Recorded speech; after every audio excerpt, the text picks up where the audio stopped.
I'm Alec Calata po. I'm 24 years old and I'm a singer, songwriter, live streamer, and also a recording artist from Pasig City, Iloilo po. Sabi mo live streamer ka? Yes po. Anong content mo? Kasi sa music po tayo, so I'm a singer po sa aking stream sa Popo Live under Miss Deang Hidalgo Kim, our agency, KIM agency, and our team leader is Miss Isa Del Valle po. Kanina nung kumakanta ka, you mentioned that you released a song sa Spotify, no? Yes po. Ano yun? Ganito ba dapat po? Na ikaw ang nagsulat. Ako po yung nagsulat and nag-compose po ng kanta. Kailan to ni-release? This October actually. This month lang po. Ito lang? Yes po. Ano bang genre ng music mo? It's... Wait lang, ano po yung genre ng song ko? Pop ballad. I have no idea po kasi sa mga ganung bagay kasi I'm still new, so I don't really know the technicality. Basta sumusulat lang po ako ng kanta. Kailan ka pa nagsimula magsulat ng kanta? Nung bata pa po ako, sumusulat na po ako. Like, when I remember when I was in grade 5 po, yun yung pinaka maalala ko po na nakasulat ako ng kanta. But it was just for a hobby, kasi and for school project. So doon lang po talaga ako nag-umpisa. Okay. Paano ka napasok sa showbiz? Sa recording? Sa recording po, actually ito po yung nangyari. Showbiz na din yun eh. Yes, wow. I'm still, parang hindi pa po nasisinkin and hindi ko pa nga po iniisip kasi I just wanna do things normally po eh. And yeah, pero about that po, umuwi po ako from Barco and then... Umuwi ka from? Barco, kasi Barco. isa po akong seaman. Doon po ako nag-grow actually as an artist sa school ko, sa Maritime School sa John B. Iloilo. Okay, oh. Kasi ito po yung kwento noon. Yun, may school project kami, tapos it's about songwriting. Tapos yung teacher ko, they plan to make a contest sa school na songwriting contest. Tapos pinasa nila yung kanta ko kasi nagustuhan nila, and then nanalo po yung kanta ko as best composition and kami best interpreter. Tapos hanggang sa nasali po ako sa isang prod team. Tapos nung sumali po ako sa prod team, dun po ako natuto talaga na magsulat ng kanta kasi ako po yung singer-songwriter ng aming mga OSTs. Anong OSTs? Mga sa film namin, sa short films namin. They're morely Hiligaynon songs po. Okay. Tapos I graduated po, ako po yung sumulat ng graduation song namin sa school, and it's in Hiligaynon po. So I really promote Hiligaynon music. Tapos nagbarko po ako. Tapos nung umuwi ako Yun ang tinapos mo? Maritime? Hindi pa siya, I finished my classroom instruction but not totally po na bachelor degree. Hindi ko pa siya nakuha. Ongoing pa? Ongoing pa po, yes po. So, ayun, sumali din po ako sa isang film kasi nga po yung prod team namin, we joined in a regional film festival. Nanalo po yung kanta ko namin na twice, best original score tsaka best musical score. Okay. Tapos yung founder ng film ng film festival, kinuha po ako as an actor sa isang film po which is sa Paglupad Kabanog. Sa Sinag, Maynila po siya. Okay. Nakasali this year. Ito lang. Opo, but it won last year not last year, 2022, nanalo po siya sa Malaysia. Tapos nabigyan po siya ng ani ng dangal ng NCAA sa Malacanang. At dun po ako kasi nasa Manila na rin po ako. So I represented the whole prod team and Direk Albert was there too. He received the award and I was with him. Anong role mo doon? Ako po si Yumadap noon, the main actor. Ikaw yung lead? Ako, not really the lead. The lead actors were indigenous people po. Sila, maglolo sila na Panay Bukid noon kasi it's about them eh. And So, talagang yung mga actors, legit po na cultural okay. master po I get talaga. it, I get it. Oh. Yes po.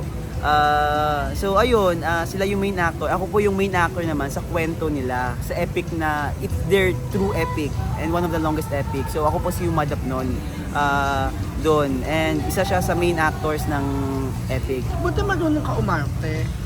Hindi po ako actually, hindi ko po masasabi na marunong po ako. Baguhan po talaga ako sa arts po. Hindi ko baguhan po talaga. Wala akong proper training, wala akong proper workshop. Paano ka nakuha? I just don't know actually, pero I'm just so grateful for that kasi they see something siguro, and I'm so happy po na they see something in me na ayun, I'm just doing my best po with everything na binibigay nila, sa mga opportunities na binibigay nila. So tama ba yung pagkakaintindi ko na you're based in Iloilo? Or are you here na sa Maynila? I'm based na po in Manila, pero Saan? Sa Cubao, actually. With you? Yeah. As family? Hindi po. But we're just nearby. We're neighbors, parang ganun. You're independent? Yeah, I'm living independently po. On my own. At talagang ang pakay mo, kaya ka nag-base sa Maynila ay to break into the The business? It's not like that actually. I didn't expect it. But ito po yung nangyari. Umuwi po ako sa Pambarco. Nag-showtime ka ba? Opo, nag-audition po ako sa PBB sa Cebu. Okay. Tapos, isa sa mga staff ng PBB, si Kuya Miko, sinabihan niya ako na baka gusto kong sumali sa Especially For You. So, And dun you po, did? I did po. So, napalabas ka sa TV? Opo, napalabas po ako sa Okay. TV. Opo. Ano, And lalo ako ka? po yung pinili. Opo. Kailan? Last July 2 po yung airing. But June kami nag-shoot kasi taping po siya. Na-tape po siya. Wow! Yes po. Talaga? It happens spontaneously na but di ko rin in-expect. Tapos, si Sir Sam po, he's from we're in the same city, from Pasig City. Tapos, yung lola ko nag-post about me on Sokmed. Tapos nakita niya, he was asking if sino ako or ano ako ni lola. And then, tinanong niya, oo. Tapos ginanong niya if marunong ako kumanta. Tapos sinabi naman ni lola na marunong. Tapos ayun, the rest is history. Ilan lang nasusulat mong kanta? 20 plus po yung naiisip ko po na mga nasulat ko na kanta. Wala ka ng balak ituloy ang pagbabarko, ang pagbagiging marino? I don't wanna public. I don't wanna say it in public po. Publicly, Kasi, I don't wanna say it in public. Pero I'm going there, not pursuing the shipping industry. Parang sinisettle ko na lang po yung self ko with the things na here on land and settle things with my company din po. Pero hindi ko pa sila nakakausap personally. So balak mo din talagang mag-concentrate sa Not just po sa music industry but even acting? yes po, sa arts and also other things. Pero kasi iba yung buhay sa barko po and I feel like it's not for me. Kaya po, even if ibang path siya, hindi ko po talaga siya ipupursue. Saan ka na nakapunta since nagbarko ka? Sa Brazil po, sa Korea, Australia, India, Indonesia, and Singapore. Pero I landed talaga or went outside and gala-gala around Brazil and po talaga, South Korea. Wanna go to Brazil? Wala, may visa ba doon? I have no idea po You don't know idea. Kasi pag sa barko, oo. iba yung Pero parang Philippines lang po siya actually. talaga. Oo, yung vibe doon, mga parang Pinoy. the streets, You're parang only Pinoy. 24 and you've been to so many countries because of the work. Because of the work, it's work din naman po. Okay, when will you release a new song? We're still planning po. Actually, I already have songs po and yun nga po, inuuna lang po talaga namin yung ganito ba dapat. But we're planning po to release it sana next year kung matuloy. And hoping na matuloy. I wanna hear your other songs. I wrote po a song about Lolo Lola. Okay. It's about sinulat ko po siya kasi last month we went sa Graces sa with Weaker Family. Sa home for the elderly po siya. Tapos Okay. na-inspire po ako sumulat ng kanta about Lolo Lola. Nung ako'y musmus pa lamang. Nakalimutan ko yung kasi I don't have the Bakit hindi ka nag-boy band or nag-P-pop? Ito po kasi yon kasi from the province hindi po siya talaga as something to pursue. It's not like, kasi ang hirap po kasi I have no support system when it comes to doing art. Parang sinasabi na wala kang makukuha dyan, wala kang mararating dyan. That's why I only do it in school, mga school performances. And I'm just so grateful nga po kasi it's like contrasting na sa maritime school ako but I'm doing arts in that school. So parang it's still a blessing in disguise for me na kahit nasa maritime school ako, I'm still growing as an artist. So yes, wala talaga akong background. Pero like, yeah, yun nga po, I never thought of myself being here actually talaga eh. But I'm just so passionate about arts. Kung ano yung binibigay na opportunity na mga kaya kong magawa, ginagawa ko po yung best ko. Actually nga, for the film, tinago ko po siya sa family ko na hindi ko sinabi sa kanila na may film akong gagawin po. Talaga. Kasi it was during pandemic and they're very strict about the going out din po. Kaya hindi ko siya sinabi na may film kaming gagawin. Pumupunta ako ng Iloilo doing the fitting ng costume and hanggang sa pumunta na po ako sa shooting day. Tapos hinahanap na po ako. Sinabi ko lang na uuwi ako after. Tapos doon ko na po sinabi na nung natapos ko na yung shoot, doon ko na sinabi na may po ako. And May then, ginawa ka. May ginawa ako. And wala naman po sinasabi kasi natapos ko na. But yeah, they're really hesitant kasi I understand them naman, their viewpoint kasi no one in the family really pursued arts. Kasi yun nga, mahirap talaga kami, we suffered talaga, we're Talaga? yeah, sobrang hirap po talaga But kami. then the last name, di ba yung last name niya, pang mayaman yun eh. Kalata. Your middle name is? Palabrika po. But you came from humble beginnings, as So, you say. super humble beginnings po. Lahat po kami. So, anong height mo? 5'7" po. Okay, and 24-year-old. Sinong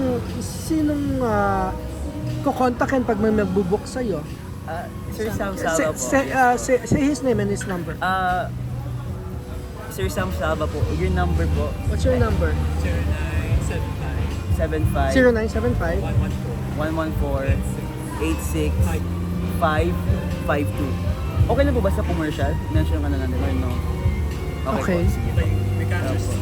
Opo. Aso meron. Pwede mo sabihin sa cancer yan? Opo, sa commercial naman po si Sir Lance Espiritu. Number? Or how do you contact? Wala ko kasi yung phone ko andito. Dito. Okay, sige. Okay po. Para malay mo, di ba? Meron ka bang, are you pure Filipino? I'm pure Filipino po. Kala ko Chinese. Kuya, may mga Ilonggo song siya kakatahin. Oo nga Opo. eh. Ay, yung lolo-lola nga pala. Nung ako'y musmos pa lamang. Nakalimutan ko kasi yung lyrics ko. Hinahanap ko po yung... Dati may isak may Ilonggo song. Yung ilok. Languyon ko ang dagat. Labuton ko ang handog. Obrahon ko ang tanan. Ako ang magapadayon. Dahil yari ka sa ko. Tapos ito, yung ano na lang, yung lolo-lola. Mga ala-ala, turo nyo sa akin lagi, dala-dala. Namis magwiwi sa arinola ni lolo-lola. Sa tabi nyo lagi nakahiga, tulog gising na rin alas 4:30. Mga pangarap nyo dala-dala, mahal ko, lolo-lola. Lolo-lola, ah, lolo-lola, ah, lolo-lola, ah, ah. Ano, hindi, Nagpunta kasi kami sa mga lola at lola sa Grace. Oo nga, hindi ang mga singles niya. Siya lang naglabas. Actually, meron kaming record. May recording kami La Bay record. La Bay, Kay Miss Liza, Del Valle. Signed ka doon. Hindi naman. Pero sana lalabas yung mga songs namin kay Liza. La Bay record. Invite them to your to check out your song. Ano po? Invite them to I check hope out your you song. check out my song, our song, produced by Miss Isa Del Valle and arranged by Sir Coco Del Valle. It's Ganito Ba Dapat? It's out on Spotify, on Apple Music, on YouTube Music, and on other music platforms po. Sana magustuhan niyo, sasuportahan niyo po. Do you have a girlfriend? I have no girlfriend. Oo, narinig niyo walang Kuya, 4 months pa lang siya dito sa Manila, nakapag-record na siya. Oo nga. 5 months. And it's because of Sir Sam din. And all those other Parang God sent ang people. best.